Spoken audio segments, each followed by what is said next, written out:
So here we are and the system is broke. American dream has gone up in smoke.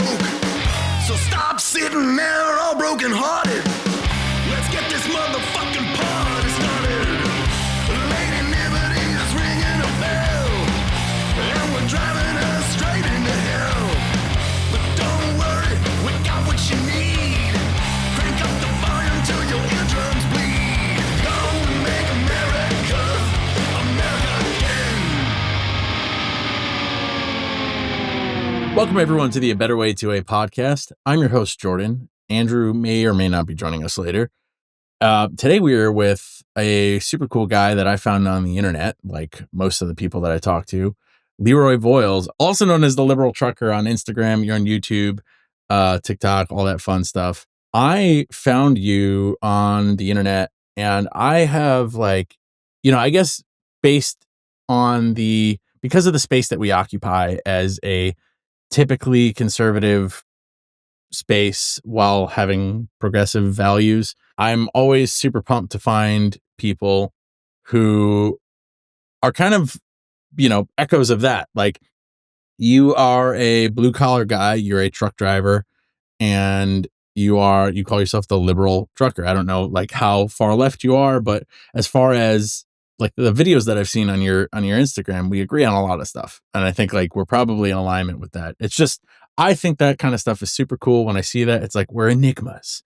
Go figure. It's almost like people are nuanced and not black and white. But thanks for coming on the show, man. Absolutely. The funny thing, like I've noticed, like I call myself a liberal, but I've noticed within the last 5 or 6 months, like I've started moving even farther left. So I don't know if the liberal moniker is going to be applying for much longer. And as much as I say, I almost kind of hate the fact that I'm noticing myself move farther left, because it just like it used to be like you could.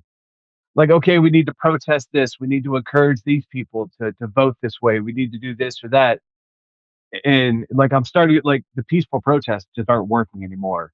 The letter writing campaigns just aren't working anymore. So I'm always a fan of peaceful protest until peaceful protest isn't working. And then we need to figure out something different. Yeah. What's the quote about, there's 3 kinds of boxes that work for expressing yourself: the ballot box, the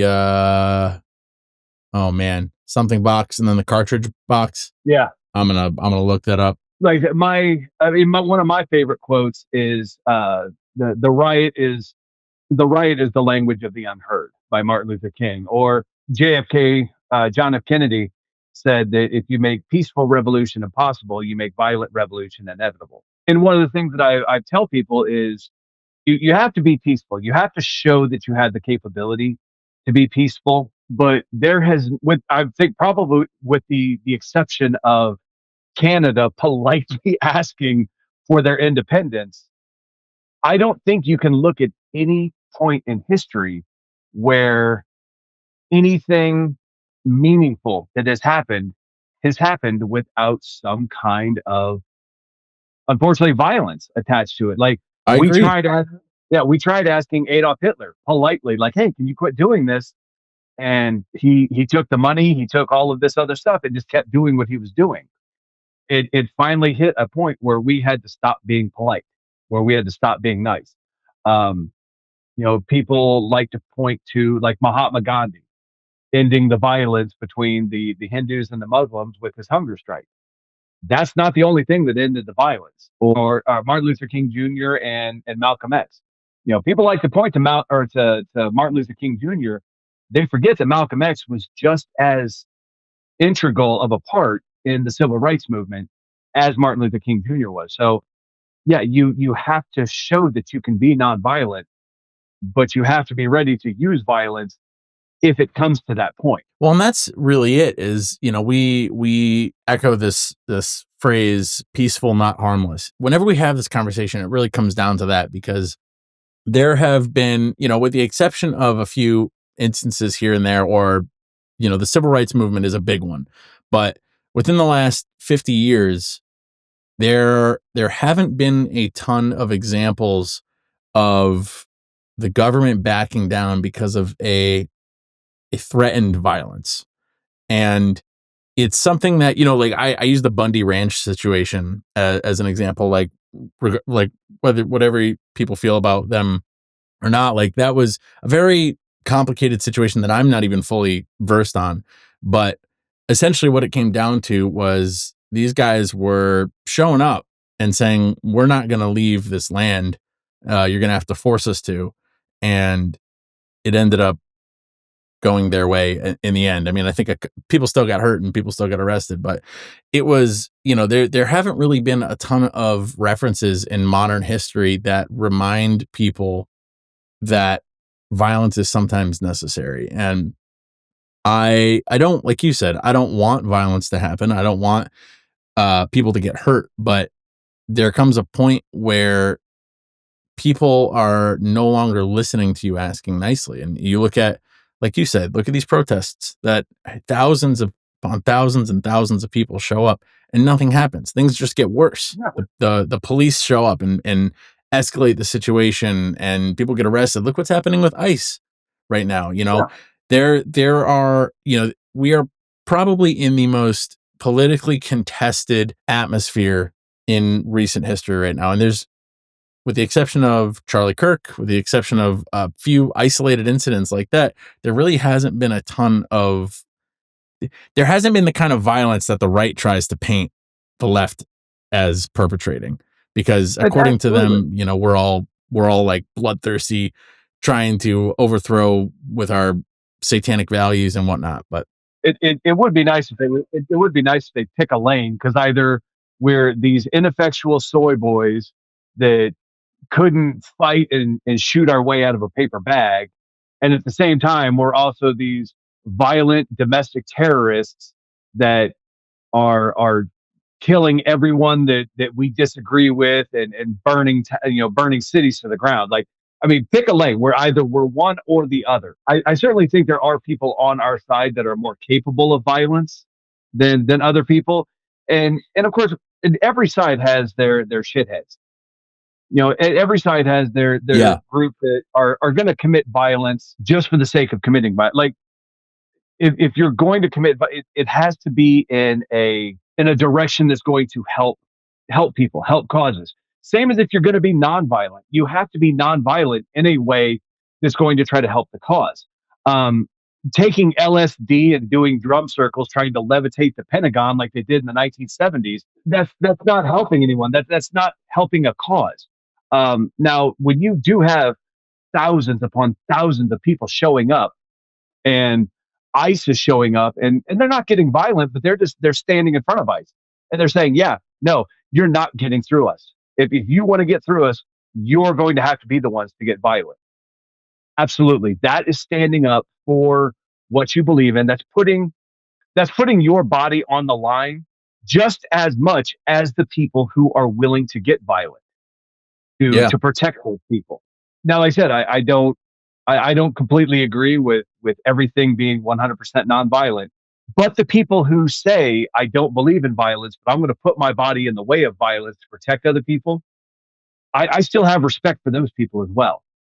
The people that I don't have respect for are the protesters who just show up for the Instagram videos, who just show up for the social media content. That is, as soon as anything gets hairy or starts getting a little tense, they're cheesing it, like they're backing the fuck out because they don't want to get caught up in any of that. You have to be willing to put yourself on the line to stand up for your values. Like Jon Stewart said, if you're not willing to stand up for your values, they're not your values, they're your hobby. Yeah, that's a good one. Jon Stewart's one of those guys that talking about crossing the perceived ideological boundaries and whatnot. A lot of people see liberals and people on the left as, like either people who live in their mom's basement, not doing much, or like people working at Trader Joe's, people like in white collar jobs that are not getting their hands dirty. And Jon Stewart, one of the first things that I saw that he did as when I became adult age and, conscious of the world around me, was the amount of effort that he put in to advocate for the firefighters who responded on 9/11. And that was one of those things that, like, because I always saw him as like a liberal, and he is, but that to me, there are tons of people. We can talk about this later. They're like, I'm a firefighter, and it's one of those things that is super interesting to me, that I work with a group of people who are pretty much split down the middle politically, if not farther on the right, but in a union job, a very working class job. Like there's contradictions there. And in the same sense, like Jon Stewart didn't care about the politics of the firefighters when that was happening. And Yeah. I have a lot of respect for Jon Stewart because of the stuff that he's done there. You being a trucker, you being like, you an over the road trucker, or you like I'm assuming if you're yeah, I drove over the road for almost 20 years. I am just now kind of like settling in and doing the local thing, because it's nice. I'll admit, it's nice being home every night. It's yeah. nice not pulling into a truck stop at 9:30, 10 o'clock at night, like hoping there's one parking spot left for you, or like I said, like desperately trying to find a place to pull over and park at night, showering in some strange truck stop shower. So like I said, it's nice sleeping in my own bed every night. I just started probably within about the last 2-3 years, just like driving locally around the central Missouri area. How'd you get started in that? How'd you get started driving trucks? Honestly, I'll admit, like I got out of the Marine Corps, didn't really have a whole lot going on after I got out. And I kind of had a rough time of it. I'll be the first one to admit. And it wasn't like I'll be the first, like I'm not a combat veteran. I got out in 2001. But I was very much so used to that Marine Corps lifestyle. If somebody says work starts at 8 o'clock in the morning, you're there at 7:30. Absolutely. The saying is, if you're not 15 minutes early, you're late. So I was very much so in that Marine Corps mentality when I first got out. And I would get to, I would get these like little side gigs and jobs and stuff like that. I would show, they'd say, hey, work starts at 8 o'clock in the morning. I'd get there 7:30, 7:45. We would have guys that wouldn't roll into the job site till 8:45, 9:30. And I'm just like, what are you guys doing? Like, we can't start our work until you guys get here. Like, and I got into a lot of, I'm not going to say fights, but I got into a lot of headbutting and I had a hard time of it. And I, growing up in central, been driving my whole life. I was aviation ordnance in the Marine Corps, so we had to haul a lot of our stuff around. So I'm used to driving bigger vehicles, and I saw the kind of money that they could make, and like I knew I wasn't going to college, so I went ahead and did the truck driving school. And and of course I kept telling myself, I'm just going to do this for a little while till something better comes along.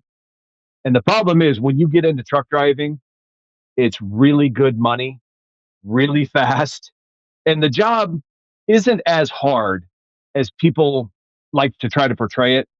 One of the big reasons that we make as much money as we do is because of the time you spend away from your families.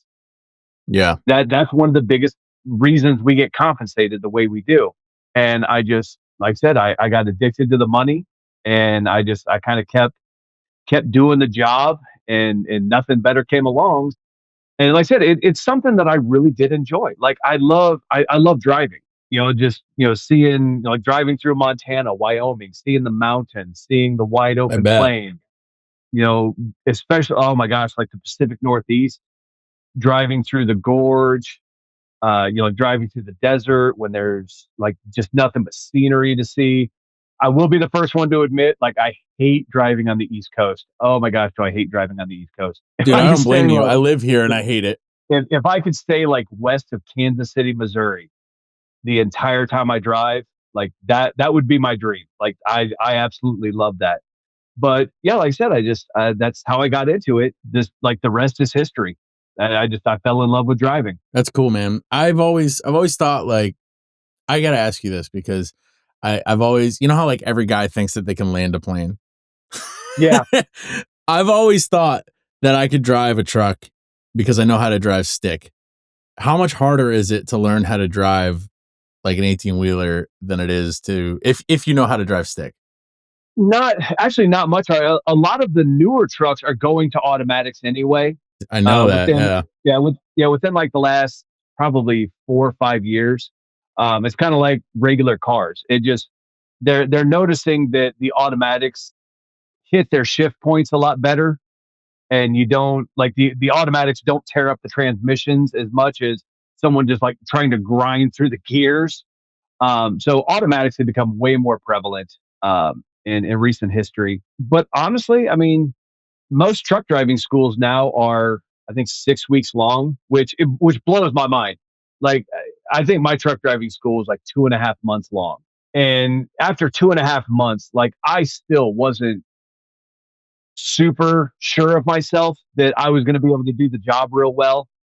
I can't even imagine what some of these drivers are, what's going through their mind with 6 weeks of truck driver training, and then basically just getting kicked out into the wilderness and saying, go Have at launch, it. yeah, go launch this 80,000 pound missile down the interstate at 70 miles an hour. And Godspeed, have fun. Um, Yeah. like I said, I tell people all the time, like the job isn't nearly as difficult and I love the people that are like, oh, truck drivers are the backbone of America. That job is so hard, everything else. And I'm like, thanks. Like the job isn't the hardest part is just missing your family. Like for me, that's the hardest part of the job is when you're driving over the road. One thing I have people ask me all the time about getting into truck driving, and the first thing I always say is, "Do you have a wife and kids?" And if they're like, "Oh no, I'm single," I'm like, "Dude, perfect job for you then.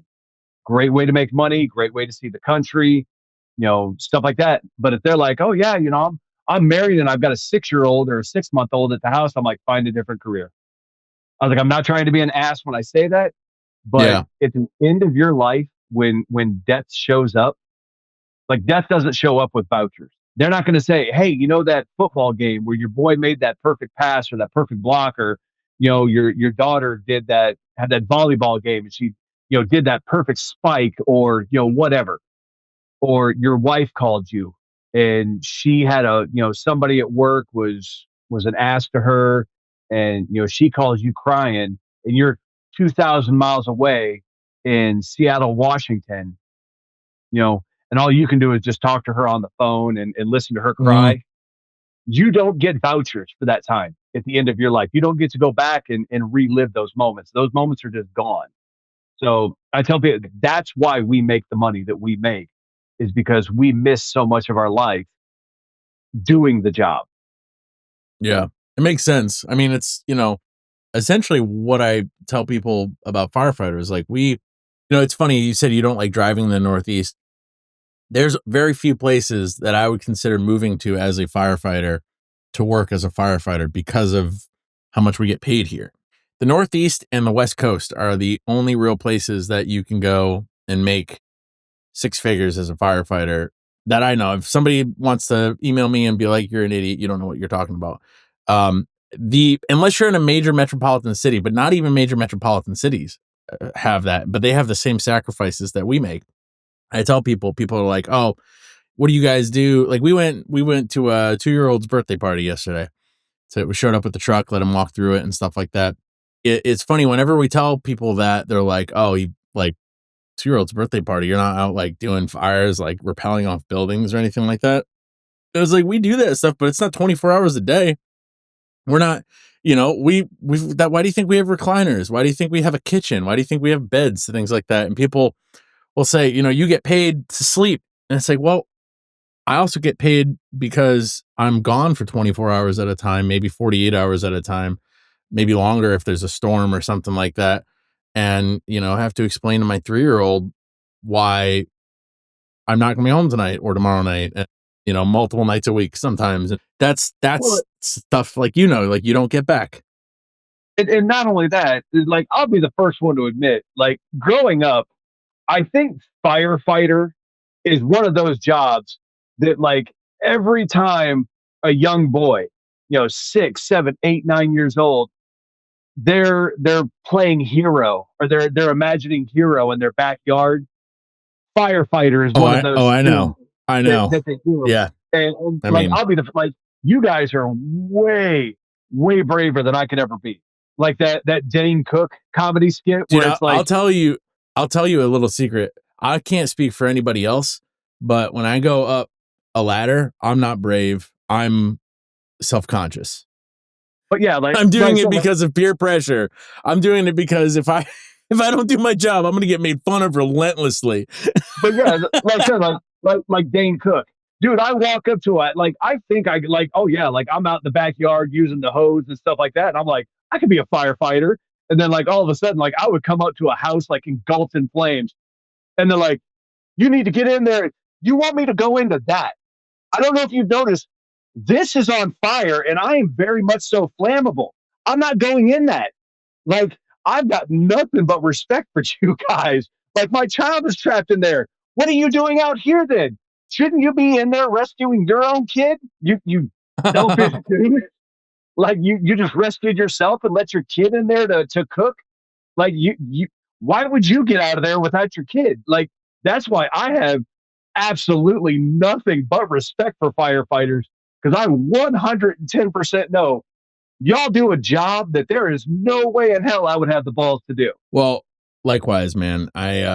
I'm one of those people. I'm one of those truckers are the backbone of America people. I respect your job immensely because I know what would happen if y'all just stopped. Or if you unionized, God forbid. This is Andrew, by the way. Oh, what's up, Andrew? I think it was Ronald Reagan in 84.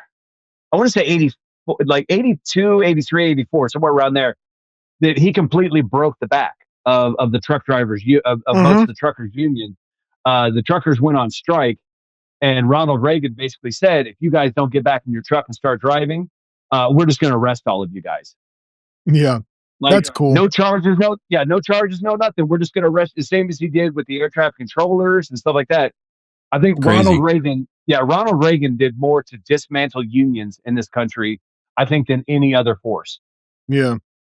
Well, and I got like mixed opinions on unions across the board. You know, I'm not like a strictly pro or anti-union guy, but I do agree that it's pretty fucked up to be like, if you guys talk to each other about your wages, then I'm gonna fucking put you in prison. You know? Yeah. Like if you guys just don't do the job that you volunteered for, like, you know, you're not, yeah, like, yeah, I'm gonna arrest you for quitting temporarily. Like, it doesn't make any sense. Like logically, philosophically, it doesn't make get sense fucked. to do that, you know, but they do it because, you know, it's fucking like, oh, national security. We gotta ship toys across the country. Like, you know, fucking. And I'll be the first one to say, like, I completely understand. You've got great unions and you've got absolutely shit unions. If Yeah. you've got a shit union, you might as well just be throwing your union Sure. dues every month.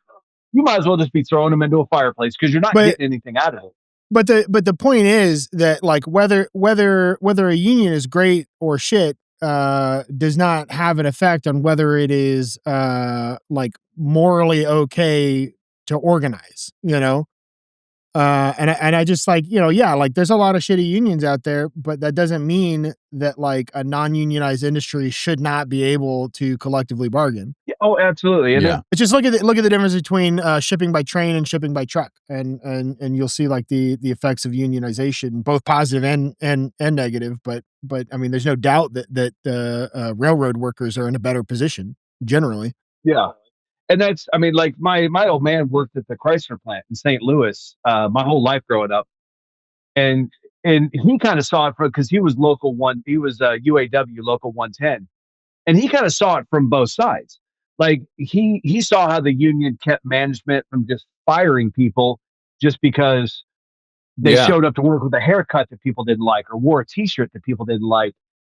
But it also made it so that the guys who showed up 30 minutes late every single day didn't do their jobs, Mm-hmm. you know, would just go to the break room and just, you know, fuck off for the entire day, made it almost impossible for those people to get fired and free up a spot for somebody that actually wanted to do the job. Yeah. So, like I said, I kind of see like both sides of the union issue.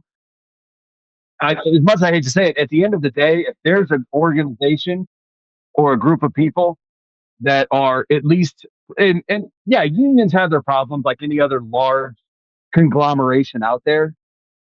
But if I have to choose which side I'm going to go with, I'm going to go with the side that is least pretending to give a shit about the blue collar people out there just trying to put food on the table and provide for their family. Yeah. But somebody's got the goodest boy, don't they? Yeah. She likes to act tough when I'm in here recording, you know. Of course. We got a Brindle pit bull and an Anatolian Shepherd that I had to put outside because they got the zoomies. Just as we were getting ready to start, all of a sudden they're like running around the house and chasing each other. I'm like, I can't have that. Yeah, both my dogs are upstairs. They're little rat dogs. I love them so much. Chihuahua mix and a Yorkie, but they are. My wife wants another small dog. They're fun. I do miss having a big dog, but I like them all. I like big dogs and tiny dogs. Yeah, and same. Medium dogs. Same. I love my pit bull because like you take him out for a walk somewhere, and people will jump into moving traffic just to not be on the same sidewalk as a pit bull. I mean, it's like having a gun you can pet. Yeah. But they're such babies all the time. Oh, he is. Most. Yes. I've never met a pit bull that I would count on to attack a person in my defense. Oh, you know, no, a lot of them will maul another dog for looking at them the wrong way, but or like a baby for living. No, yeah. I've never met. I love pit bulls. I love pit bulls. But they've all been super big babies about their people. KD for like themselves and babies is super high. Yeah. Yeah, I guarantee if somebody broke into our house right now, the only thing that my Anatolian Shepherd and my pit bull would do is like turn their butts around so that you could like pat them on the ass. That's the only like they wouldn't attack them, they wouldn't go after them. Like my wife just said, they would go. Oh, you guys are here for valuables? Oh, if you call me a good boy, I'll show you where they are. Like you asshole. Yeah. Like. He's got a room full of 3D printers. Want me to show you where they're at? This dog, though, the one in my office, Millie, her DNA test came back as sort of like a half-hearted shrug.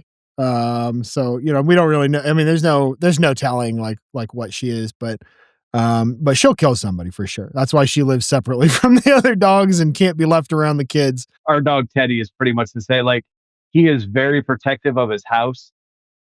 We brought in a lot of strays. Actually, Teddy was, I found him, somebody abandoned him at a truck stop down in Oklahoma. And he's got a messed up leg. And I found not a border collie. What was it, honey? Yeah, an Australian cattle dog. And somebody just abandoned him. So I brought him home and we had 3 dogs at the time. And like I had him in the dining room and the first little dog, Chico, which was my wife's little like pug pit bull mix, came walking in and they saw each other and they kind of danced around each other, brought in my pit bull Archie and like they just kind of sniffed each other and like, okay, there's another dog here. And like all of a sudden Teddy, like my wife opened up the bedroom door and Teddy came out and within like a couple, like Duke lowered his ears and tucked his tail, like hadn't even seen him yet. And like Duke was already like, oh shit. And Teddy came around that corner, just teeth open, ready to go. So I had to grab Teddy by the scruff on his neck and I had to grab Duke by the scruff on their neck and like hold them separate until my wife got in there. Like I've got scars all up and down both my arms where both of them were turning around and just biting into my arms trying to get away from it. Yeah. Just like eyes rolled back like sharks. Yeah. Millie did that to me once. That was the last time that I tried to break up a dog fight by grabbing dogs by the scruff. Yeah, you got to put a finger up their butt. Yeah. Yeah, you gotta surprise I'll them. let them bite me. I'm not. Yeah. No, I'm not sticking a finger in a dog's ass. I'll let it bite me. No. I actually learned from a trainer that what you do is you grab them by the back legs or by the hips and pick lift up and walk backwards. And they're like, what? They'll just be like, what the fuck? And like they can't like turn around and snap at you because of the way their bodies are built, and they just get really confused. That's actually a good idea. That's much better than the finger in the butt idea. Yeah. Yeah. Results may vary. Yeah. I mean, do with that what you will. Do with that what you will. Well, if you got a weird dog, you need 2 fingers. Yeah. I got a real freaky dog. God So damn. glad my wife can't hear this conversation. I'm going to take a pause here and just reiterate that this is a joke, and A Better Way to a Podcast and organization does not recommend molesting your dogs. That's not okay. You know, please don't take Andrew, that for from this saying that. situation. We do need to be I'm sure explicit. do not I'm sure finger that your needed dog's to be butt. said. And, Yeah, and thank the, you. the liberal trucker is of the same opinion. Do not molest your dogs. Yeah, please, guys. Your poor wife. She's sitting over there like, what the She just hears what you're saying without context. Yeah. Not that the context makes it any better, but Yeah, you know, that's kind of like some of those Charlie Kirk quotes. Like, I always love it when people are like, oh, well, what was the context? Dude, adding more words to bigotry isn't like adding water to bleach. You're not diluting the bigotry. You're just taking bigotry and adding more words to it. Yeah. Like with this, for sure. Context doesn't make this conversation any better. It's just making it weirder with more words. You could take anything out of context and make it sound bad. And it's like, okay, well, what was the context? Well, the context was bad too, you know? Like, bad context makes bad quotes. Yeah, the context of, if there's a black pilot, boy, I hope he's qualified. Well, what was the context? Well, he was talking about DEI. So the context is he thinks that just because somebody was hired that isn't white, that they're not qualified for the job. Yeah. I don't know if you understand. Yeah, when's it get better? That doesn't make it sound any better. Like, if you think that someone got hired just because they're a woman, or just because they're black, or just because they're indigenous, that they're unqualified, that they had to fill a quota. Yeah. Dude, that's not just as bad. I've had this actual argument before. They're like, no, he's not saying that black people can't be good pilots. He's just saying most black people aren't, you know, and it's like, you know, yeah, I don't know. You know, it's not a slam dunk. Yeah. Well, that's like, you know, I hope my final words are not with counting or not counting gang violence. Yeah, exactly. Yeah. I'm sorry. Like, that's the perfect example of like what he was specifically talking about in that particular instance is like, he's saying that people who die from gang violence don't matter as much as anybody else. It is a great example of an unintentional mic drop, though. Yeah. Yeah. And that's, you know, for me, it's, I think one of the best quotes I've ever heard is, decent human beings don't need to have their quotes put into context. Yeah. I've never heard anyone say, oh, well, you know, Steve Irwin said that we should all love each other and take care of the planet and, you know, treat animals with respect and dignity and all this other shit. And somebody be like, oh, okay, but what was the context when he said that? Like, yeah, you don't need context for that. And people are like, well, he was talking about putting fingers up dogs' butts. That's what I was gonna say. You know, like, if somebody quotes Jordan, like, stick a finger in your dog's butt, you know, you might want to give some context. You definitely need context for that one. I promise I'm not a shitty person. Yeah. But it's a general rule. I agree with you. Yeah, yes, I'll be the first one to admit I'm not a Steve Irwin or a Mr. Rogers or anything like that. Like, I've said and done some dumb shit in my life. So, but listen, you've got a platform that, like, I want to know, because you've got a ton of followers on Instagram, and like 250,000 or something, close to 250. You're right. I'm just shy of like 260, I think. Yeah, that's wild. Yeah, you got 259,000 followers. What made you think, I'm going to ask this in like the most arrogant way possible, why do you think your voice matters? I don't think it does. Why do you want to share your opinions? Because that's really what it is. But they clearly resonate, is what I'm saying. And that's how I found you. I'll be the first to admit I'm a little bit of an attention whore. I think anybody who's on social media, I've seen people before that are like, oh, I don't care if anybody watches my videos. I'm going to say what I have to say. Shut up. You absolutely give a shit if people watch your videos. You absolutely care if people listen to you. I think one of the only reasons that I really kind of jumped in and started doing the videos is because I realized I was a little bit different in my industry, in my upbringing, and like I've always been a little bit different. And especially growing up in small town, I don't know if you guys want to Google New Haven, Missouri. I don't even know. I lived in New Haven, Connecticut for a while, and I'm willing to bet they're very different places. I don't even know if New Haven, Missouri will show up on Google Maps. That's how small this town is. And I grew up in the days before the internet. So like I grew up as like I think at like 12 years old, I decided I was an atheist. Yeah, you want to become real popular in a small Midwest town in the middle of Bro, Missouri. Yeah, 200 people population. yeah, that's now. That's 2,200 people Yeah. now. Yeah.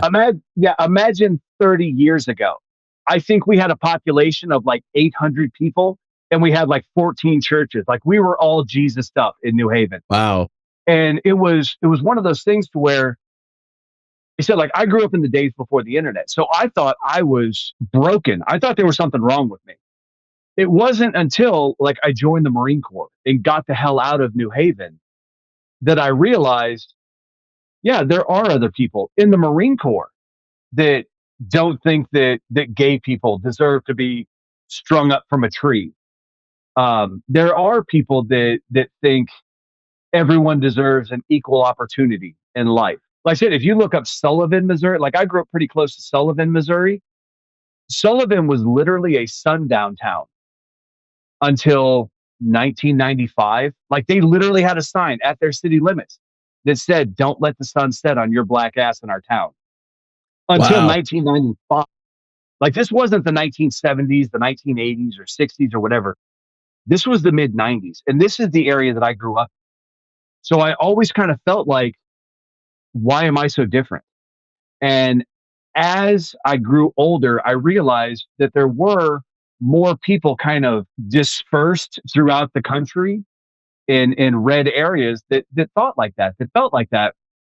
So I thought maybe if they can hear someone who doesn't have the blue hair, who doesn't have the nose ring, who is, isn't covered in tattoos, who doesn't fit the stereotypical what conservatives think a liberal is or a leftist is, that might be something that they can resonate with.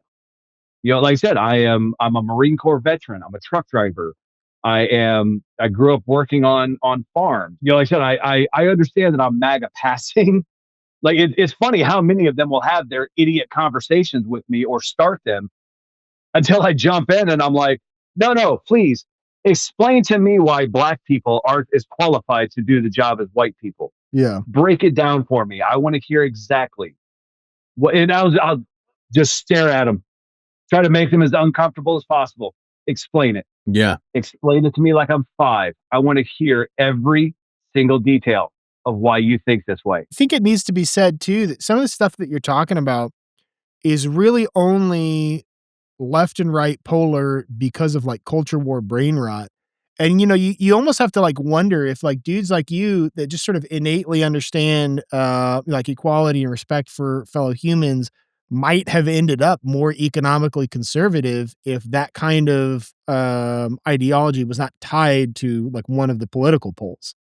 Do you know what I mean? Yeah. And that's it. Like Yeah.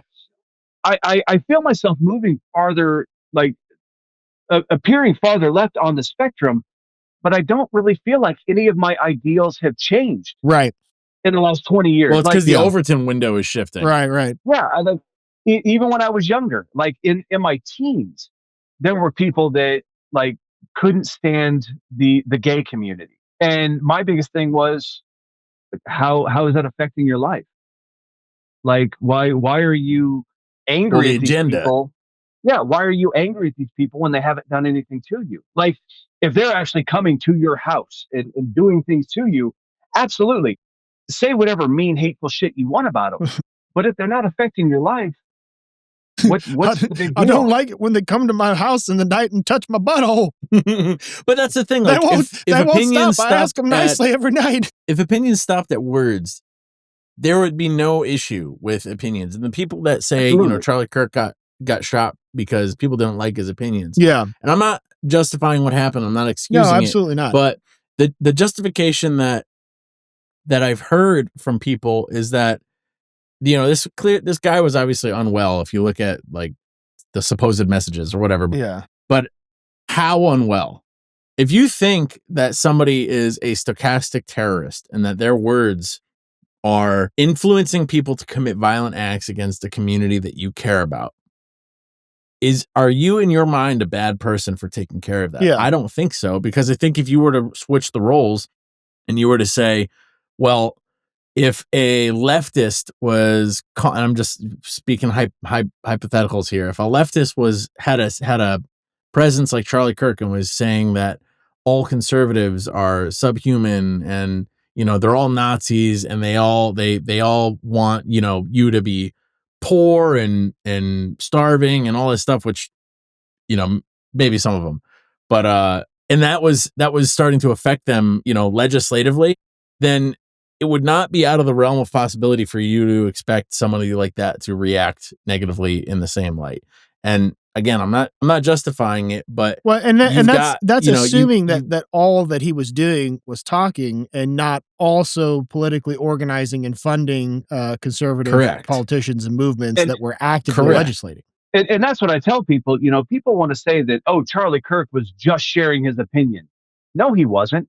He had the ears of political lawmakers. Like, he was helping shape policy with some of his. Look at what happened when he died. Rhetoric. Yeah, exactly. Yeah. And that's like I said, if it was just him talking into a telephone or into a cell phone like I do and sharing the videos. Yeah, nobody important is listening to me. Yeah. I'm not going to sit here and say that, I've got the ear of AOC or, Rashida Tlaib and I were on the phone the other day talking about legislation that she should write. I'm not affecting anybody important, so I don't have to worry about getting taken out. Now, if Jasmine Crockett is like, oh, well, I was talking to the liberal trucker the other day on television. Yeah, I'm probably getting bulletproof glass installed in my house. Yeah. And, and I do not recommend you guys start shooting each other over this stuff. I think that when that happens, that's a really bad sign. But, I think it's also disingenuous to be like, oh, it was just words. Well, it happens after years of dehumanization. And you don't, with the exception of somebody like, the Columbine shooters or a lot of these like school shooters who are just, what did Kenny call it? Or what did I forget who said it the other day, where it's essentially just like, it's attention seeking suicide. Yeah. It's, these people. Yeah, it wasn't politically motivated. They wanted to die and they wanted to have a big attention grabbing event around it. And one of the ways that they figured out they could do that is to kill a bunch of innocent people when they kill themselves. Or when they get themselves killed. They wanted the notoriety. Yeah. There's this cyclical nature of the media and of these pundits where they will paint a group of people or they'll paint a certain belief system in a specific light. And then when somebody reacts negatively because they've either been affected by that instigation or they take offense to it to the point where they're no longer able to control their emotions, they will then use that as evidence that they were right the whole time, even though there's no evidence of that beforehand. Yeah, they helped fulfill that prophecy, and exactly. And then they and use now it see as what evidence. we've been telling you this whole time is true, and now it justifies our actions against this group. We did like you look at the Warsaw Uprising in Poland during the Nazi occupation. They used that as proof that Jews are unreasonable, right. Or like Jews are violent. Here in America, the Nat Turner uprising, the raid on Harper's Ferry, both of these things were like, oh yeah, of course, if the country of America is at state of war with humanity, as we believe slavery to be, then like it makes sense for Nat Turner to do those things. It makes sense for to John Brown to do those things. Yeah, but they were also events that were used as justification for like horrific crackdowns on those marginalized populations. It's like so you've pushed the people past the point where they're willing to strike out and do something that may or may not be understandable or may not be justifiable, but then after the fact, whatever it was, you're like, see, I was right. Well, and what people don't take into account is those people will generally only strike back when they've been demonized and dehumanized for so long. Like my grandpa used to say all the time, the most dangerous animal on the planet is any animal that you've pushed into a corner. Because the only direction that animal has to go is through you to get out of that corner. Yeah. And, if you look at like some of the rhetoric in the United States right now, it almost matches 1930s Germany to the letter.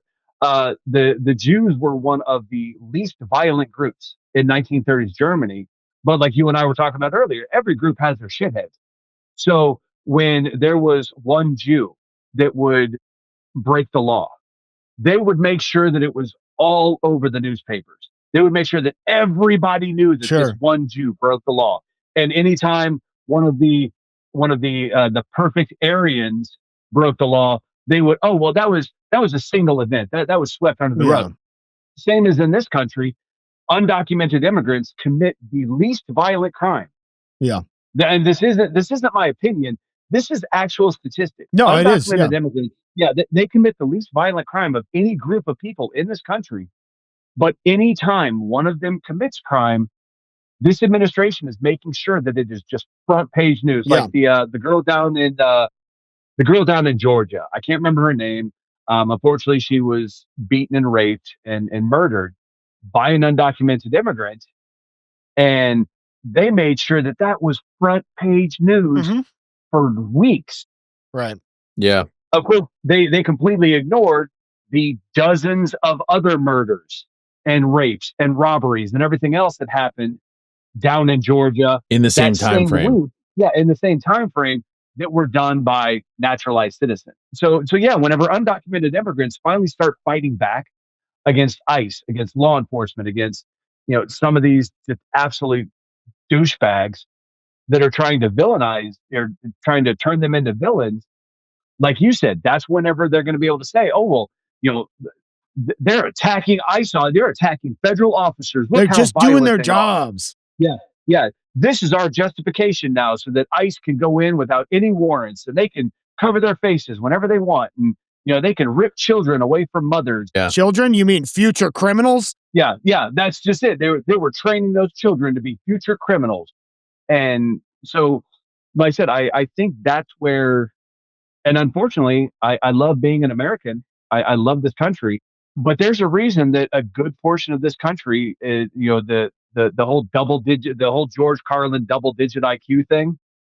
You think the average American in this country is a double digit IQ.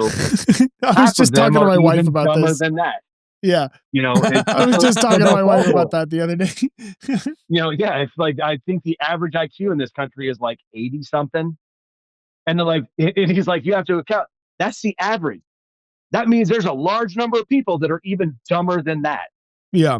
So, and I think that's one of the reasons that like this administration exists right now is because of the people that I've always said, like, how weak of a person do you have to be to look at Donald Trump and see strength? How dumb Yeah. do you have to be to look at Donald Trump and see intelligence? I just, Yeah.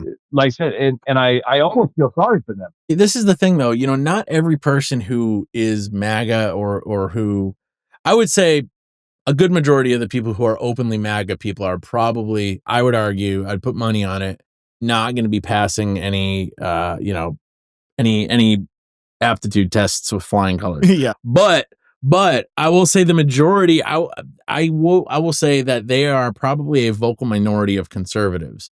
And the problem with that and what this administration has taken hold of and used is that with everybody else who isn't going to just fall for, flashy jingles and red hats and shit like that, you can scoop up in a culture war because we're all human. We all have the attention spans of goldfish at this point because of the fucking algorithm and the shit that's put in front of us and our 24-hour media cycle. So like you said, for every person who they are, and I've seen this firsthand. I've seen people who I respect just blatantly just parrot stuff that they've seen on Fox News because they've been led to believe that that's the objective truth. And if you push them, they'll even say like, okay, yeah, it's probably not 100%, but then they're right back at it the next day because they account for this. But it's what they want to hear. Exactly.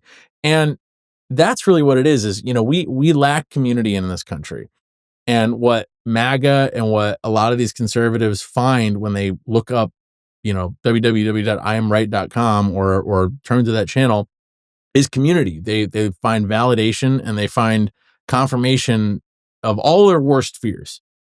And that's how you end up controlling the other like 80% of people. Cause I'll say, like, I think MAGA is a vocal minority, but they get everybody else who still supports Trump with all the other cultural bullshit, because it's based on fear. It's based on protecting kids. It's based on protecting, our jobs. It's based on, and they're all half truths. It's based on they'll get promising you that they'll like, send federal cops to your neighborhood and round up your kids. exactly. And the worst part is I think in a lot of cases, you get the MAGA net is so wide that you'll get people caught in the net with just like on the outskirts, like somebody that maybe wouldn't normally associate themselves with MAGA, but they lost that promotion at work. Like it was a promotion that they really wanted, but a woman got hired instead, or an indigenous person got hired instead, or a black person got hired instead. And they're not going to sit there and say, well, I got my degree from whatever community college with a C average, and this person got their degree from, Mizzou or Ohio State or whatever with, they were on the dean's list. They're not going to look at any of that. They're going to hear that DEI thing and they're going to say, oh, well, the reason I lost that promotion isn't because they were more qualified. It's because of that DEI thing. And Donald Trump wants to get rid of DEI. So that directly affects me. So, even though I don't agree with the pedophilia and the wanting to have sex with his daughter and the, putting tariffs on everything. All the other shit. Yeah. He's going to help me get that promotion because he's going to get rid of DEI. Yeah. So, like I said, I think there's a lot of people that get caught on the outsides of that net, not like right under the middle of the tent. Yeah. And they use slivers of truth to push those things that are mainly false. But because there have been abuses of DEI, like very small ones, there are examples that you can pull up of people, objectively getting passed over for DEI, but it doesn't mean it's the majority. And it doesn't mean that was the intention. And that's the thing, is that the intention of DEI was never to hire people who were not qualified. It was to get qualified candidates who happen to be people of color or indigenous people or women. Yeah. So you couldn't just do the whole nepotism thing and hire some dude's nephew. Exactly. Yeah. Exactly. And, yeah, I know we could wax poetic on this forever, but, I do want to know, so in your job, you've had these conversations with people before, and this is part of the reason I wanted to bring you on, is because I love hearing people's perspective on this. In your position, you have a lot of exposure with people who disagree with you politically, and they see you as a friendly face, which is why they feel comfortable opening up to you. Have you ever had positive encounters with people like that who completely misjudge you and misread you, and then end up having a productive conversation with them? Or does it usually just cut off immediately when they find out that you're not going to agree with them? I would say probably about 95% of the time is as soon as I like make someone start explaining themselves, the conversation kind of falls off. But yeah, there have been a few actually, last week I was having a conversation with someone about the whole Charlie Kirk thing. And they went into the whole, oh, Charlie Kirk was a warrior for free speech. And I'm like, no, he wasn't. I think he was a podcaster that went and debated kids 10, 15 years younger than him and heavily edited the videos. Don't look at the videos Charlie Kirk releases. Look at the videos that people were taking on their cell phones and watch those and watch Charlie Kirk just get absolutely destroyed. And not only that, like I said, like my oldest son is transgender. So when people are like, oh, you shouldn't be happy that somebody died, go get bent. When somebody says that people like my oldest son have no right to exist, if somebody on the street, if I was walking with my son and somebody walked up to me on the street and said, hey, your son's an abomination, your son deserves to burn in hell, your son has no right to exist, I would beat their ass right then and there. There is no like, oh, well, let's talk about this in a civilized manner. No, I feel absolutely no pain, no pity, no remorse. I don't feel bad in the least. that Charlie Kirk is not with us anymore. Like, do I wish he would have been shot? No, I mean, it's not what I was wishing for, but I don't feel bad in the least that he is not amongst the land of the living anymore. But yeah, like I said, Yeah. I have had a few, like more than a few encounters. Ironically enough, my when my wife and I got married, her pastor, I told her pastor straight, like, I'm not going to sit here and fake the funk. You know, I'm not going to tell you that I'm some Christian or whatever. Like, I don't believe in any of it. And him and I had a great like, he didn't try to proselytize me. He didn't try to convert me. I didn't try to basically tell him that his whole life was in service to a lie, or, you know, like, try to deflock him or anything else. We just, like, we had a great conversation about why I feel the way I feel, why he feels the way he feels. Ironically enough, most of my best thought provoking conversations come from people who don't agree with me, but are willing to have conversations about it. Because I think if you spend all of your time, like we're doing, just talking to people that agree with you never get your beliefs challenged. You never Yeah. you never get to ask yourself, why do I think this way? Why do I feel this way? You know, what is it about me that makes me support this group of people and have a distaste for that group of people? So yeah, like I said, I do have encounters where there are people that I do have good conversations with them. But yeah, like I said, probably, especially in the modern political climate we find ourselves in, probably about 90% of the time, it's just, as soon as they find out that I am how I am, the conversation just ends. But the 10% of the time is really awesome. Like, I love that the 10% of the time makes the 90% of the time totally work. Yeah, for sure. You know, we I've had very similar experiences in my job, and I think part of the reason that I have meaningful conversations frequently with the people that I work with who I disagree with is because we have that trust built. We have that relationship, the rapport built, and it's really hard to do that at it's impossible to do it on the internet to have a good faith conversation. And it's very hard to do it in like first encounters with people, which is why, we stress constantly that you don't necessarily need to convert a person when you talk to somebody you disagree with. But by showing them that you're not reactive and that you're not going to take things personally and attack them for their views, you're leaving the door open to grow that trust for another conversation later on down the road. Like my dad and I disagree on probably far more than we agree on. He's a Zionist. He's got his prejudices, and we have heated conversations frequently. But it always ends with a hug, and I love you because he's my dad. At the end of the day, he's my dad, and I'm his son. And I know there are people out there who would probably not speak to their parents for some of the things that my dad has said, but he respects me as a person. Like, it hasn't affected my relationship with my wife. Like, I remember a particular instance where I was at my ex was Paraguayan, and we were watching a movie. My dad and I were watching a movie, and a black man and a white woman walked into an elevator, and he made a comment about how he didn't think they should do that. And I said, "What do you mean?" And he's like, "I just don't think that people should date outside like their race." Essentially, that's exactly what he said. And I was like, my girlfriend's from Paraguay, right? Jesus fucking Christ, dude. And he's like, "What?" And I was like, "My girlfriend, she's not white." And we just didn't speak for the rest of the movie. And then when he met her, it turns out he liked her and was fine with it. And I found, like, through experiences like that, the majority of the opinions people have on shit that's just like dumb. I'm just going to be super articulate there and say that is because they have no experience with that particular thing. And I've got like a great example. When I was growing up, my dad, I love my dad with all my heart.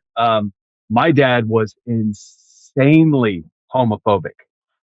Like, he would say, like, "Oh, the only good F word is one that's hanging from a tree."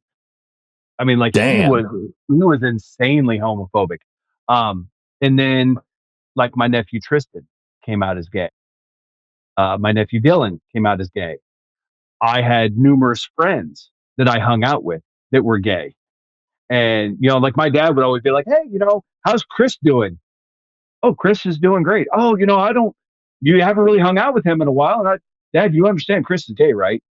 What? Oh, there's no way. Dad, gay men don't run around all the time with butterfly wings and assless chaps. Like, and like my oldest son, Max. And after a while, because I think my dad was kind of a product of his generation. My dad kind of grew up in the same small town area that I did, stuff like that. And he was always taught that, oh, the gays are going to kidnap your children and take them to orgies and sacrifice your kids to the whatever devil god or whatever that they believe in. And it wasn't until my dad had experiences around people from the LGBTQ plus community where my dad was like, holy shit, I've been wrong about them my entire life. And even like to this day, my dad is still like, you know what? Yeah, I don't like watching them kiss or whatever, and I don't like, I don't agree with it, but it's not my place to tell people what they can and can't do. Yeah, and Yeah. like Yeah. nobody's out here like you have to watch gay people make out and you Yeah. have to be excited about it. You know what I mean? Like it's just like don't kill gay people for being gay. You have to be excited Like about it. like Yeah. just stop the murdering and stop and give them rights. That's the thing, right? Yeah, and that was one of my that's one of the biggest examples I can give people that yes, some people can change, but usually it requires some level of being Experience. immersed in that community, some level of being introduced to people like that. Yeah. Like I guarantee you, 99.99999% of people online that are talking about how transgenders are groomers and all this other dumb, homophobic, transphobic, racist, bigoted shit. They've never been around someone who's gay. They've never been around someone Yeah. who's black or transgender or anything like that. Let them Yeah. actually spend time around these people and get to know them. And I think that's one of the biggest problems in this country is we're so worried about being broken up into our own little groups that we don't have a chance. And sometimes it's not even by our choice. Sometimes it's just by circumstance. Like when I grew up in New Haven, Missouri, the entire town was made up of white, middle class, Christian, Protestant, Presbyterian Baptists, and that was it. Like there weren't any black people that lived in our town. There weren't any gay people that lived in our town. There weren't, like I said, there wasn't a whole lot of like we weren't a town of Fruit Loops. We were a town of Cheerios. Like everything looked the same. So Yeah. it wasn't until I joined the Marine Corps and got away from that town that I was able to, like I said, especially when I was in San Diego. I mean, San Diego is one of the few true melting pots in this kind of like New York, San Diego, Los Angeles, Dallas, stuff like that. So yeah, it's like I said, I really wish that everyone could get out of their little circle and get to hang out with people who aren't like them once in a while and kind of get like see life from their point of view. Yeah.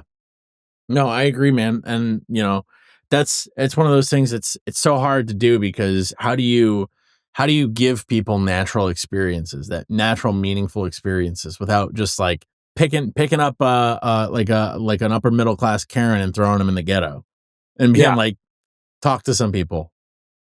Yeah, Like- I mean, unfortunately, we can't do the Blind Side movie to every upper lower middle class white Karen Humphead. Like, hey, No, this is what these people go through. It's tough, man. Like, it's really tough when the majority of your engagement happens on the internet too, because you're kind of stuck getting as much out as possible in a short period of time. Like you and I were talking about earlier, people have short attention spans. Not a lot of people read, and the people who do, whether good or bad, are not going to be like rightfully so. Like we don't expect them to. It's not their job. are not in it to like understand people who disagree with them. They're in it to prove the person wrong. And you have two people doing that at the same time, there's never going to be a conversation had, and there's never going Yeah. to be an understanding had of the other side. Yeah. And most people don't have conversations to learn. They have conversations to talk. So, and Exactly. That's so true, man. That's so true. it's when hell, my ex-wife and I, when we went to counseling, they had said, like, most people don't like when you're having an argument with your significant other, you're not actually listening to them. What you're doing is you're processing what they're saying and you're thinking about what you're going to say instead of listening to them. And you're just waiting for their lips to quit moving so you can start with why you're right and they're wrong. And I think, especially Yeah. on the internet, I think the art of talking face to face has been lost. It's real easy to say horrible, hateful shit when you're just typing into a phone. Whereas instead of if I'm looking at you face to face, if I'm 2 feet away from you or 3 feet away from you, it's a lot easier to call someone a slur or to say some hateful, ignorant shit over your phone than what it is to say some hateful, ignorant shit with when you're in arm's reach of someone. And I know Yeah. that it's kind of like that old Chicago, like in the 1920s. Everybody was polite to each other because you didn't know who was carrying the Tommy gun and who wasn't. Um, but I do think that that's not the worst thing on the planet. Is whether you're polite to someone because you think they might just absolutely beat the brakes off of you, or if you're polite to someone because it's just in your nature to be polite to someone. Sometimes forced politeness isn't the worst thing in the world. No, the ends justify the means. Like, yeah, if the end result is positive, then what really matters? I mean, you don't want it to feel coerced, obviously, Yeah. because that breeds resentment. But No, but if it's a yeah, choice between letting someone do violent things and stopping them from doing violent things out of fear, then yeah, it's that's fear all like day long. that's valid. Like if somebody feels like they're gonna get shot if they try to go like beat up a gay guy, then yeah, that's a good thing. And that's actually something that him and I were talking about earlier. Is I've got quite a few people in the central Missouri area that, like, I have to remind people, like, the Second Amendment is for everyone. It's for the people on the left too. So I've been actually taking people to Bass Pro Shop in Columbia, Missouri, and helping them find their first firearm, helping them pick the firearm. This because I had this one lovely old lady, probably in her late 70s, early 80s, say that her son purchased a firearm for her for home protection. And she's like, I think it's a little bit too big for me. And I'm thinking like a 1911 or a Canic TTI Combat or something like that. And I was like, well, send me a picture of what he got for you, and I can, say, whether maybe you just need to train with it a little more or whatever. Sent me a picture of this 8 round tactical 12 gauge shotgun that he got for her. And I'm just Wow. like, yeah, Yeah, that might might be a little bit too much for you. Yeah, Um, that's so pretty I kind fucking of talked to her intense. and I told her, I was like, someone your age, like a 308 or maybe a 9 millimeter would probably be a better choice. Maybe like a SIG P365 or a Springfield Hellcat, or something a little bit smaller that can fit in your hands easily. Because you don't want something that's too big for your hand. If you've got little bitty hands, you don't want to be trying to get your hands around a 1911, or, like I said, I've got a Canic TTI Combat that I absolutely love, but I've got decent sized hands, so it fits me well. Whereas, like I said, like the Springfield Hellcat, like my fingers curl unless I get the extended magazine. Like my bottom 2 fingers curl over the bottom of the Yeah. grip.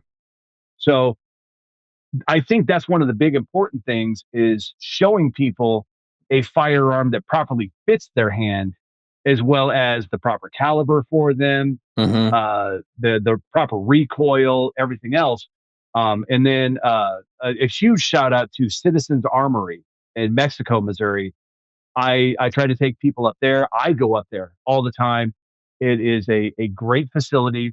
And I tell people, like, yeah, the owner is right wing, but he's not like obnoxiously MAGA right wing. I think it's more just like catering to the majority of his customers. Because whether we Yeah. want to admit it, yeah, whether we want to admit it or not, firearms have been more of a conservative niche than they have been a left or liberal niche, Yeah. especially in the last couple decades. It's worth pointing out that, like we've been talking about, like, there are plenty of people out there that probably, absent the polarization of the culture war, would fall on a variety of places on the conservative end of the spectrum without being like complete bigots, you know? Yeah. And that's what we tell people all the time is like, your goal is not necessarily to find a place to offer training that offers training that isn't conservative. Your goal is to find a place that offers a safe learning environment. And because you can find training from a conservative who's not going to make you feel like a piece of shit and not going to expose you to unsafe people who harbor hateful ideals and put you, you know, to come out 50 miles into the desert to come shoot with us, with these people that you've never Yeah. met, you know, but will still give you a positive experience about somebody. Like, interacting with people you disagree with is not a problem as long as the people you disagree with respect you, and Yeah. vice versa. And that is, that's the nice thing about guns, is that guns kind of command respect, especially if they know that you're skilled with one. Not that that's the best case scenario, but there are tons of I have tons of conservative friends who aren't pieces of shit because they're conservative. I know plenty of pieces of shit who are also conservative, but they're, because of how they treat people and how they think people should be treated. But it is the two are not mutually exclusive. Like I said, I mean, one of the reasons that I enjoy teaching is that, like when I was in the Marine Corps, like I've never really handled a firearm before I joined the Marine Corps. I had nothing against them. Just my thing is growing up, if it didn't have a V8 engine or a mini skirt, like I really didn't care about it too much. Like it wasn't my thing. So when I got to Marine Corps boot camp, I paid attention. I knew that I didn't know much about fire. So when they were talking about windage and elevation and yardage and stuff like that, I wasn't out there like, oh, I've been shooting since I was 8 years old. These damn drill instructors don't know what the hell they're talking about. And I think I was like the second. I think I was like the second or third high. I mean, it's been 25 years, but I think I was like the second or third high shot out of my entire out of all of boot camp. And this was when we were on the 250 point scale. I think I shot like a 247 out of 250. And then when I got to the fleet, that's when they switched to the 50-point scale, where it wasn't like 10, 9, 8, 7, 6, 5. And then like on the outside, it was if you hit the black, you got a point. If you hit the white, you didn't get a point. And my second time at the range, my second time at the range, I shot a 50 out of 50. My third time at the range, I shot a 49 out of 50 because at the 500-yard line, I literally dropped I pulled the trigger and I dropped my last round of the day. Otherwise, I'd have gotten a 50 out of 50 the third time I went. So the fourth time that I was going to the range, the range warrant officer was like, "Yeah, we're looking at your scores, dude. You don't need to requalify. We'll give you a fourth award expert, but we need marksmanship instructors because I'm short marksmanship instructors. Can you help us out?" So he called my gunnery sergeant, my commanding officer, and got me reassigned up at Camp Pendleton for like the next like 3 months. So for like the next 3 months, I'm just helping at the rifle range. And like it was cool being able to take what we called pizza boxes in the Marine Corps, where it's Yeah. like the lowest score you can get and still pass. Like we were turning pizza boxes into rifle experts because we could actually sit down with these people long enough to say, okay, this is what you're doing wrong. You're anticipating the shot, so you're jerking a little bit, or you don't have the sling wrap around your arm properly, or you're not putting your elbows in the spots on your knees when you're in the sitting position correctly. Being able to go through that, essentially being able to channel what my drill instructors were able to tell me without having to have the mentality of a drill instructor, and watching these people go for like, and it's funny because like we always take off our chevrons on this collar when you're at the rifle range, basically on your shooting side. So whenever you fire, it doesn't kick the chevrons into your shoulder. And kind of one of the traditions we would have is if you went from anything less than expert up to expert, you would give the primary marksmanship instructor who trained you, you would give him those chevrons as like a hey, thank you, here, That's thanks for cool. and I have got lieutenant's bars, I have got sergeant chevrons, corporal chevrons, private first class chevrons. I've got one. It was a captain. I took a captain from sharpshooter to expert. And to this day, like sitting in my closet, I still have an entire box just full of the That's chevrons awesome. that I got in that 3 months because I love helping teach people that much. It's fun to still be able to do that as a civilian. Like I said, take people over to Bass Pro, find a weapon that's best for them. And I know I keep saying Bass Pro, I'm not getting paid by them. I don't get sponsored by them or anything else. I just in this area, like we have like Academy Sports, Bass Pro, some of the pawn shops, stuff like that. And I found Yeah. that Bass Pro has like one of the best prices. So I always take people there and then take them up to like Citizens Armory or like some of the shooting ranges around here. And the look on their face whenever they realize that, yes, this is something that commands respect, but the fact that you now know how to protect yourself, you don't have to depend on someone else to protect yourself if the situation happens. To see that look of empowerment, that feeling of empowerment in their face, that's something I actually really enjoy. That's something I love. That's excellent. You know, that's really it's such a special feeling showing somebody. You know what I can compare it to, and I don't mean this in a condescending way at all. When my daughter, who's 3, tells me she can't do something, and I tell her, yes, you can. You can do anything if you practice and you try hard enough. Like she was trying the other day. Oh, what was she doing? Anyway, there's been multiple times where she's like, I can't do it. I need your help. And I say, honey, okay, we're gonna take a deep breath. We're gonna try again. You almost had it. And I'm encouraging the whole time. I'm like, you almost had it. And I think if you try again and you go slower this time, you'll get it next time. And she gets it. And watching her like confidence boost from Yeah. that, watching her eyes light up. That's the same feeling you get when you're teaching somebody how to shoot and they are shooting well. Yeah. And because I think for them, like at least for me, like you and I were talking about earlier, like you and I do not have the same problems that person of color has or a woman has or an immigrant has. There's as straight white MAGA passing men, we are offered certain privileges. We are afforded certain privileges that other people don't have.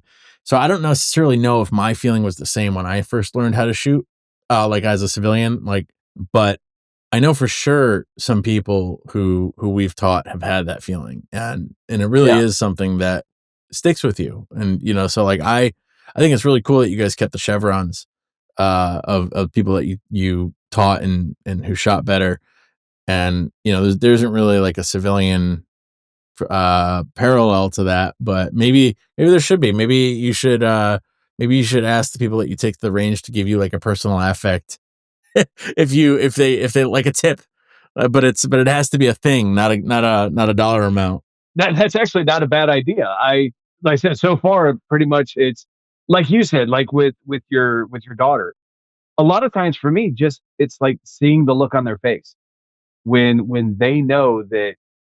Because like I said, like I show up to a lot of the protests, like in Jefferson City, Missouri, Columbia, stuff like that, and I show up armed, and I make sure to let other protesters know, like, look, I am armed. If that's uncomfortable for you, I apologize, but I'm with some of the shit that's going on. I'm not going to show up to one of these things unarmed. I guarantee you, if something does happen, this might make you uncomfortable, but I'm going to be one of the first people you're looking for if something happened. So to see other people show up to these protests who can say, okay, I've got my concealed carry, you've got your concealed carry, so I'll go over here. Why don't you kind of keep an eye on that area over there? And as more people get them, we can kind of disperse. So it's not one person trying to keep an eye on 800 people that show up. Yeah. 12, 13, 14, 15 people that can kind of disperse throughout the crowd. And we've all got our earbuds in. We're all talking to each other. Like, hey, we've got an individual over, it's 90 degrees outside, and dude is over here in a long black trench coat. Somebody should probably keep an eye on this guy. or the guy has the thin blue line Punisher patch on Yeah, his yeah. arm. And he's walking around the middle of the protest. Maybe somebody should keep an eye on this dude. It's nice to not be run ragged whenever you go to some of Yeah, these for protests sure. because you've got other people there that can help. And that's one thing that I wish we were better at is this integration of there have been so many examples of armed protests going significantly smoother than the unarmed ones based on the escalation from the cops being different.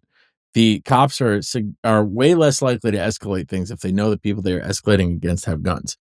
And we saw that during the George Floyd protests. We saw when like the Boogaloo Boys were going out and protesting with like the George Floyd protests and providing security for them and whatnot. And like regardless of what people think of those guys, like they were like, at least before they got weird, they were like libertarians. They were pro, civil rights for everybody, and saw them being there as a way to protect the protesters, and it did work like that in so many instances. And I do wish, like we had this instance happen with the No Kings protest where the armed um protester ended up getting shot by no, the guy died because one of the No One of the Kings amateur security guards Well, thought he was a professional. shooter. He was a professional security guy, but his skill level was like not up to snuff. Yeah. And No. So I'm talking like they were so scared of seeing guns at these Yeah, protests that they thought like a community security guy was an active shooter. Yeah. And ended up shooting an innocent person as a result of it. And that's one of the reasons, like, I make sure, especially like when we go to Jeff City, we protest at the Capitol building in Jefferson City, Missouri. A lot of times, state capitals, the Capitol has their own police force. Like we have the Jefferson City Police Department and the Capitol Police Department. And we will go to like the Capitol Police, and like I will show them my firearm, show them our CCWs, everything else. So law enforcement there knows that we are armed. We will go to the event coordinators. We will go to like the protest coordinators, and we will say, "Look, here's our CCW. We are armed. We're here to help. We're not here to try to intimidate or anything else." So we make sure that everybody knows who the people who are armed are. So it's not a surprise to anyone. Like all of a sudden, if some dude shows up with an AR-15 slung over his shoulder, we're like, whoa, hold on a second, dude. You're not with us. You're not with them. You're not with any other group here. Who are you with? And they're like, oh well, I love what you guys are doing. I'm here to help. Oh, okay. We'll have like one person kind of walk around with them, kind of keep an eye on until we know we can trust them. But like I said, we always try to make sure everybody knows who everybody is. Yeah. So there aren't any surprises like that. So it's not like one person showing up with a firearm that nobody knows. Right. Yeah, for sure. That makes sense. Leroy, it's funny. We this tends to happen with a lot of our guests where we just kind of have like a natural episode where we don't end up asking a ton of the questions that we've written down. We just have some cool conversation and whatnot. And that's kind of where we ended up here. But we, before we go, we usually end our episodes with asking if you had any, I shouldn't say usually, we literally always do every episode. I'm pretty sure we forgot once and we called the person back and we're like, wait, get back you on have here. to do We got to this. do the thing. If you had one piece of advice for people, what would it be? Well, I know I always, anytime I do lives, I always tell people to love themselves and love each other. But I don't know. Like the one piece of advice that I think I would give is try to be open minded with people who are worth being open minded to.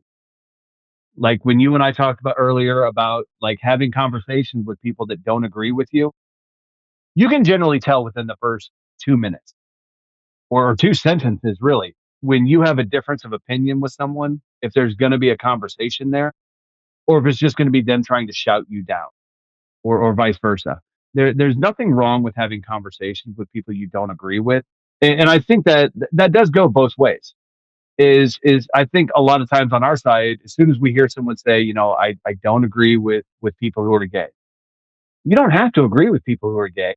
Stop trying to take their rights away from them, though. And I think maybe sometimes having a conversation with them and finding out, why don't you agree with people who are gay?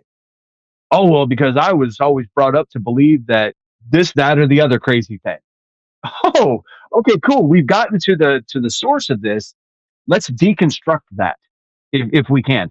And they might be willing to listen to you. They may not be. And it's always healthy for us to remember why we believe the way we believe. It's easy for someone to say, this is what I believe, but it's hard to say, this is why I believe the way I believe. And I think if you get a chance to talk to someone who maybe is racist or bigoted or transphobic or homophobic, you can reaffirm, this is why I support these people, because people like this exist, and they need to be protected from people like that. So having conversations is good all around, because like I said, you can reaffirm your beliefs and reinforce them. And you can also look at them and say, like with firearms, for quite a while, I was one of those people who would say, yeah, guns are the problem. Absolutely. We need to get rid of guns. If we got rid of guns, violence would end in this country. And then as I kind of started looking at it, even like my experiences growing up, like I went to high school in the mid to late 90s. We had firearms in the rear windshield of my truck that I would park in high school. Never once did it occur to me to take those firearms into the school. I think it is something that is in our society. The fact that we don't respect them anymore, the fact that at the end of the day, especially growing up doing farm work, stuff like that, a firearm is a tool. It's a shovel, it's a hammer, it's a wheelbarrow. It's a now, yeah, it's a hell of a lot more dangerous tool than other tools. But I do, at the end of the day, it is the person holding the firearm that is the problem. Like I said, it wasn't until talking to people and having that interaction where I stopped to think that, no, the firearm itself, the a firearm itself is one of the few great believers in equality. A firearm doesn't give a shit if you're straight, gay, black, white, man, woman, Christian, Muslim, atheist, whatever. The firearm will only do what the person holding it tells it to do. So I really had to sit and think about what I believe by having that conversation, by having those difficult conversations. And I think that, yeah, like I said, I think having conversations is probably one of the best ways, when, like I said, when you have a conversation with people who are willing to have that conversation and Yeah. not just force their opinions down your throat. I think that would probably be the best advice that I could give on that subject, is just be open to conversation. I think that's great, man. I think naturally you're good at this because you're used to talking to people, or at least, talking at people on Instagram with your content. I couldn't agree with you more. I'm pretty sure Andrew agrees too. I'm not going to speak for him, but like Yeah. what we've said multiple times, often on the podcast and multiple times on our page, that we even had a guide on how to talk to people who disagree with you, because it's something that I think everybody should do. And not only should they do it, they should be comfortable with it. And like you said, you should know like where the healthy boundaries are, because you shouldn't waste effort talking to somebody who's not going to respect you. There's way more good to be done with the people who will, even if they disagree with you. But yeah, I echo your sentiment entirely, man. I got a buddy of mine that sells car. He's a car salesman, and he said one of the most valuable things to know as a car salesman is to know when to cut the conversation off, to know when somebody is actually going to buy a car and when somebody is just looking and has no intention. And I think that applies to, like I said, like conversation like this, where you need to know when you're going to have a conversation with someone that's going to be productive, and know when you're going to have a conversation with somebody that's just going to turn into a shouting match, and to know Yeah. when to either continue that conversation or just go, hey, you know what? Have a good day, man. I got shit to do. I'm out. Yeah. Yeah. Yeah, exactly. Usually I'll whenever I encounter people like that on online, I'll usually give them a like a hope this helps. I'll just be like, actually, you're wrong, and this is why. I hope this helps, and then that's it. Or we were actually Andrew and I were arguing with some dude yesterday who was just going absolutely insane in our comments. Oh, and he was like, he's like lost his shit. It's crazy. You know, when did you come out of the closet, or what you came out of the closet? And I would just respond like, I came out of the closet with D's.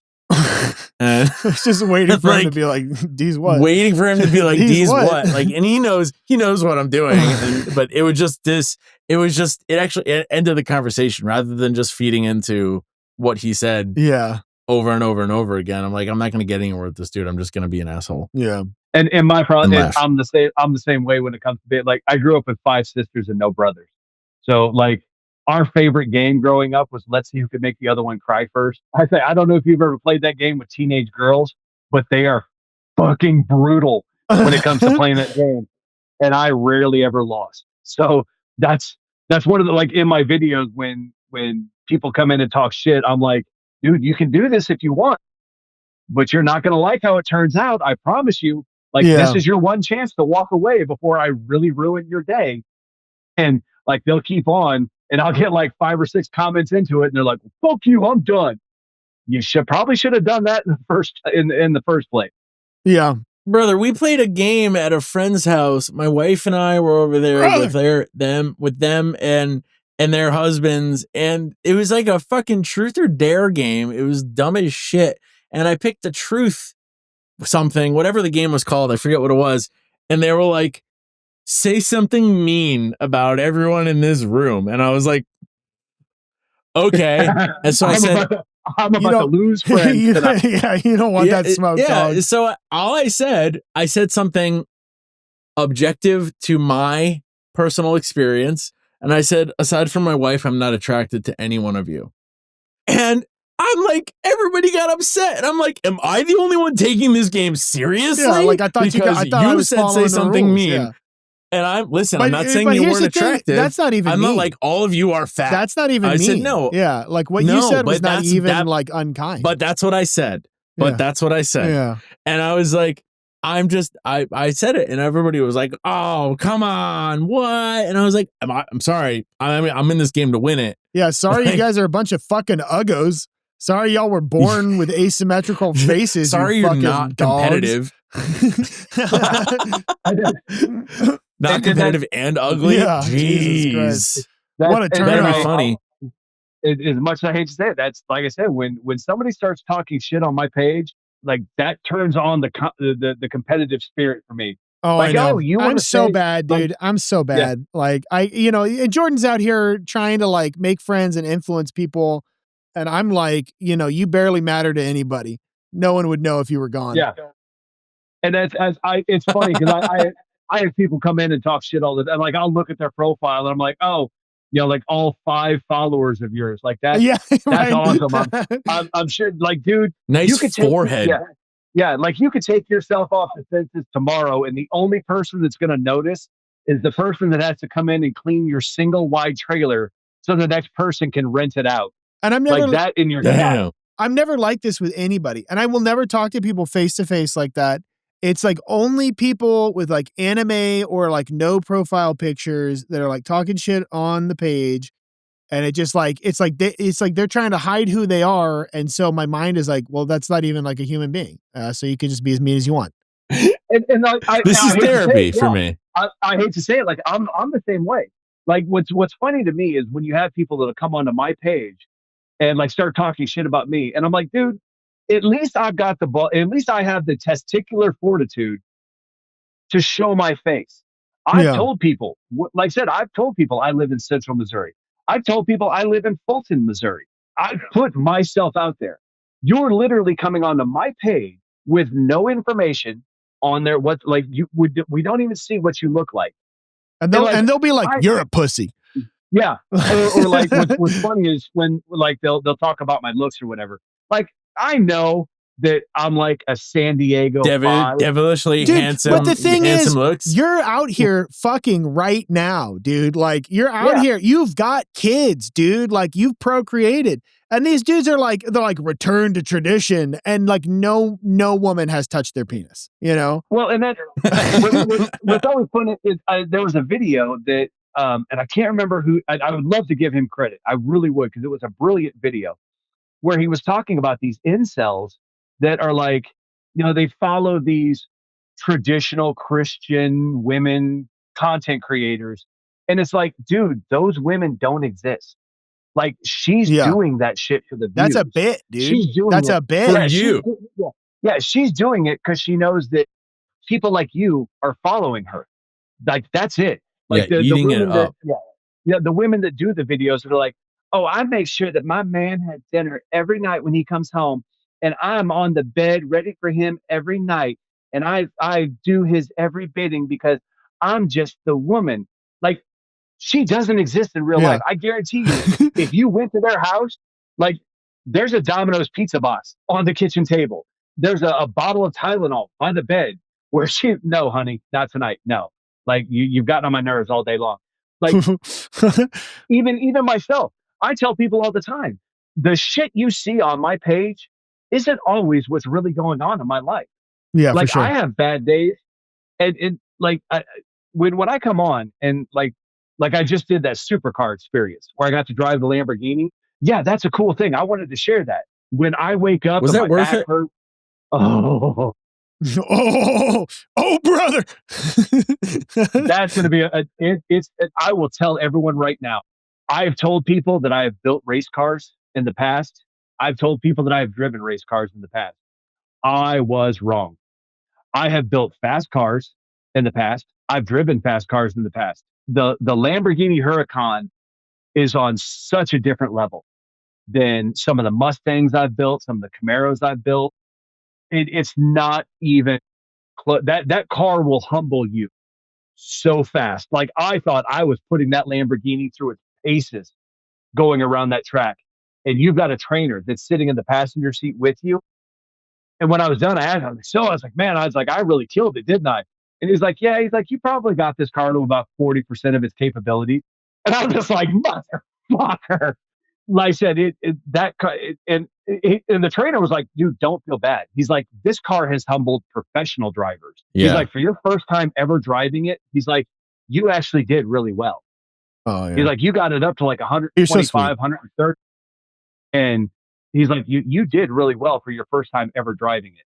Until I drove that Lamborghini, no. I will tell 99.9% of the people that say that they've built a race car. Dude, your fucking RX-7 is not a race car. Your 2015 Mustang with the oversized cam and the deleted cats and the straight pipes is not a race car. Get in this Lamborghini and get back in your mud. It'll be like driving a Volkswagen. I mean, the throttle response was right there. The brakes were right there. Like, I was going around, like, I thought I was going to slide like way the hell off. That instructor was telling I could have taken most of those turns 20 miles an hour faster than what I did. And wow. The only thing I could think of is if they just added like 2 more laps to the drive. Yeah, yeah. Because you get 3 laps, right? Yeah, and by the time it's like 2 3/4 laps. Like, you go out, you do 1 full lap, another full lap, and then as you're coming in, that's when you drive into the pits. So it's like 2 3/4 laps. Gotcha. But yeah, if they added, because by the time you get comfortable driving the car, that's when it's time to take it into the pit. Oh. But yeah, it was. I tell everyone it's going to be a problem for me. Like, they go out at out by Kansas City. I can't remember the name of the town now, but yeah, they do that, and they do Gateway or it used to be Gateway International Raceway out of St. Louis. And I've told my wife, like, yeah, it's a problem. It's gonna, like, this is the shit I'm gonna want to do every year now. And like the whole time, like, I swear I held my breath for all 3 laps. I got out of that car, my heart is just beating out of my chest. It just, it was an insane experience. Anybody that can afford it, that loves cars, I recommend doing it at least once. It was insane. Hell yeah. Well, on that note, I think that's a cool thing to leave people with, because that's something that I want to do. And yeah, I've never heard anybody who's actually done it before. So that's a win. Maybe I'll convince my wife to get it for me for my birthday or something like that this year. Oh, next year. Like I said, if you can afford it, absolutely do it. It was, like I said, if you love cars, it's got to be something on a bucket list. Oh yeah, that's and awesome, man. The insane thing is, like, the Huracan isn't even like the top of the line Ferrari. I will never make like those videos where it shows somebody like pulling out of an exotic car dealership with like a Porsche, Ferrari, Lamborghini, and they wreck it immediately.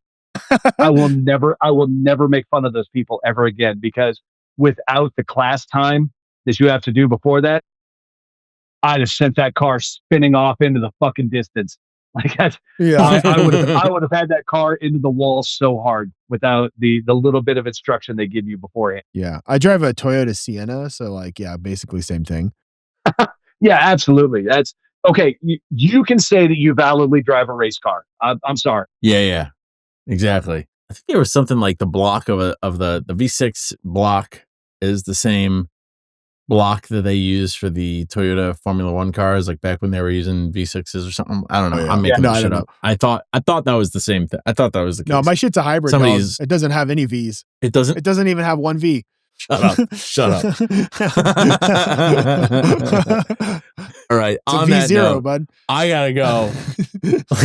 Leroy, thank you for coming on, man. This is a fun episode. Yeah. I had a blast. This was great. Maybe we'll have you on again. We'll actually ask you some questions that we. Yeah. I'm glad you made it too. Like I said, and especially like I'm going to be off for the next 3 or 4 months straight. So, if you guys get bored and get desperate for guests, I'd be more than happy to come back on. I'm desperate, but not for guests. We're desperate for. We're not desperate for guests. Just for affection from my peers. We're desperate for days and times in which we're both able to actually get on the fucking computer. Well, and like I said, if you guys want to actually get on here and talk firearms, I can bring some of my firearms out. We can discuss our favorite aspects of which firearms we like the most and what we like about them. Awesome. Likewise, if you ever want to do like a live or anything, I'm always looking for people to do lives with, because whenever I get on live, I never know what the fuck to talk about. I'm the same. And my problem is, like you and I talked about earlier, I work 70 hours a week.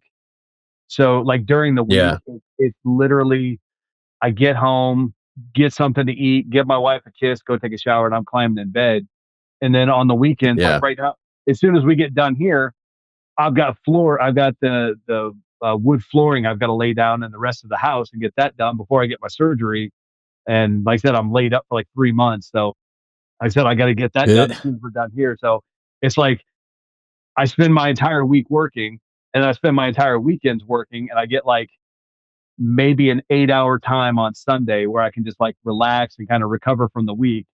And then I start my week all over again. Yeah. I hear you, man. Well, go do that. Get some shit done. Feel productive. Yeah. We'll figure something out. Maybe when you're laid up, we'll do something again. Absolutely. But thanks for coming on, man. This was a good time. I would say I'll do a plug on my page so everyone can tune in. I would say just send me a message and let me know when it's coming out, and I can do a plug on my TikTok and my Instagram and my I'm actually trying to build my Facebook up, because as much as like TikTok kind of got me my start, but with all their new guidelines and rules, I think I've gotten like 4 videos taken down in the last 2 weeks. Oof. So wow. I know that I'm probably not long for TikTok. Oh, that's sad. Well, yeah, because they're trying to fuck it up. Fucking Oracle's trying to make it the like pro Israel propaganda site. So yeah, like I said, I know that if I even say the words Charlie Kirk in a video, the audio already gets muted, and it's not anyone reporting it. Like I'll post the video automatically, and like 30 seconds later I get a notification dropping down saying that the audio has been silenced on my video. So like that, I'll keep making videos on TikTok for as long as I can, and then whenever they kick those videos off, I'll just when they finally end up shutting down my account, I've probably made like 4 new accounts on TikTok. I think I'll probably be done when I lose this one. I don't blame you. Well, on that note, if you guys enjoy the show, go check out the Patreon, and otherwise we will see you next time. Ba, ba, ba, ba, ba, ba, ba.